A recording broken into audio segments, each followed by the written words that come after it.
Then was that a boom? I didn't get the It was a good movie. I had a fun time watching it.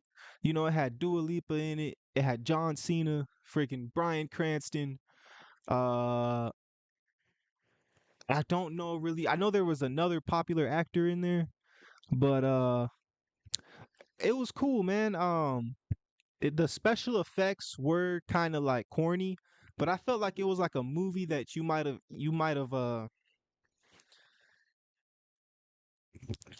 it's a movie that you might have seen on like FX, you know, when you were younger back in the day.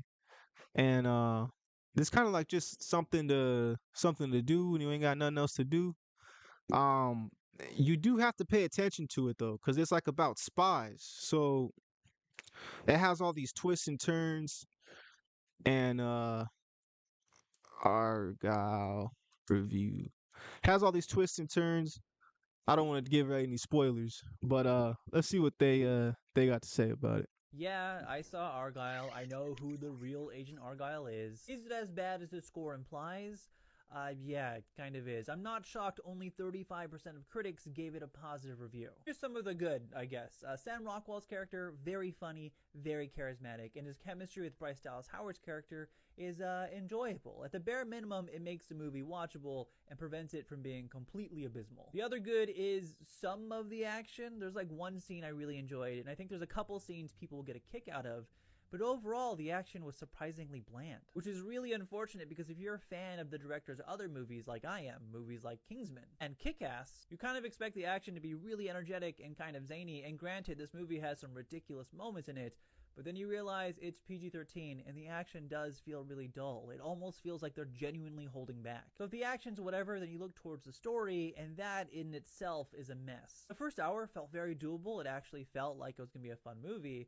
And then there's a twist after twist after twist, and you just can't help but roll your eyes at a certain point. Oh, and if you're going for a Dua Lipa, don't hold your breath. Some characters get a lot of screen time.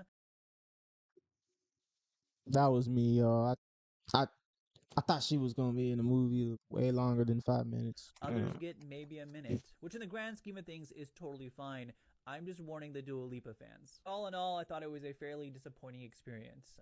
But again, I could see some people finding enjoyment in the comedy and in the action. Sadly, I just wasn't one of them. And there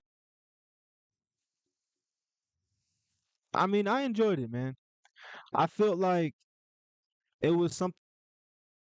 I know they compared this to another movie from like back in the day that was kind of similar, but let's see what she. I saw Argylle last night. This movie is so bad. I gave it 1.5 out of 5 stars. Many are asking, has Matthew Vaughn lost the sauce? This has me wondering if he ever had it. I'll give it to him though, he did Yo, got Samuel L. Jackson. What do you mean?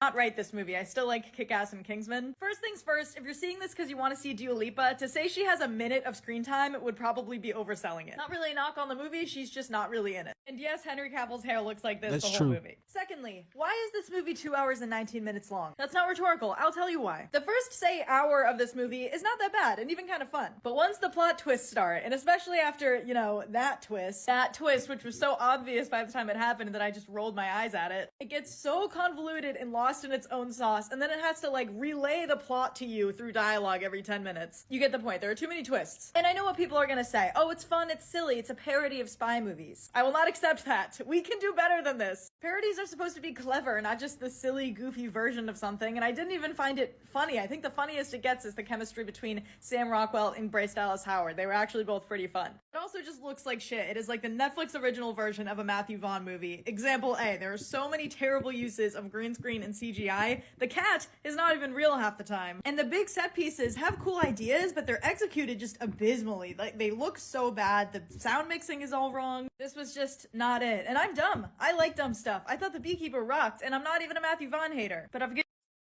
What the beekeeper was pretty good, but the end kind of like I feel like the ending was a throwaway. Let's see what this dude got to say.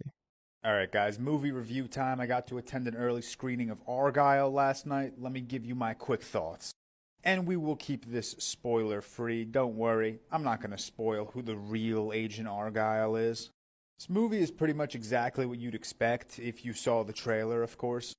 It's wacky, it's ridiculous, it's absurd, it's over the top. It's every synonym of the words too much that you could possibly think of. But you know what? Fuck it. In all its messiness, in all its quirkiness, I still had fun with it. I still had a blast with it. The movie kind of knew exactly what it was, and it didn't try to give us this fully serious spy espionage thriller. It started off absolutely absurd, and then for the next 2 hours and 20 minutes, it remained as absurd as possible. But again, it was fun. I was smiling my way through this movie. I loved...